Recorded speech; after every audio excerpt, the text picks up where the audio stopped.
Pengunduran diri Direktur Utama Bursa Efek Indonesia dan sejumlah pejabat otoritas jasa keuangan menuai perhatian pelaku pasar. Pengamat menilai langkah tersebut menjadi momentum perbaikan tata kelola pasar modal nasional.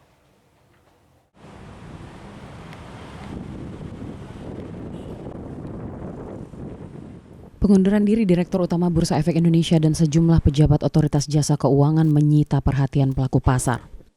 Langkah tersebut dinilai sebagai bentuk pertanggungjawaban atas kondisi pasar modal dalam beberapa waktu terakhir. Pasar modal Indonesia sebelumnya mendapat sorotan terutama terkait transparansi, porsi saham beredar di publik, serta perlindungan investor retail. Kondisi ini dinilai turut mempengaruhi tingkat kepercayaan investor, khususnya investor asing. Salah seorang pengamat pasar modal, Aryo Dila Hidayat, menilai ke depan pembenahan tata kelola diharapkan mengarah pada penerapan standar internasional agar pasar modal menjadi lebih sehat, transparan, dan aman bagi seluruh pelaku pasar. Mundurnya dari Bursa Efek Indonesia dan komisioner yang ada di OJK ya, bagaimana dampaknya ke pasar modal Indonesia ke depan, saya pikir itu adalah bentuk pertanggungjawaban dari kinerja yang lalu ya.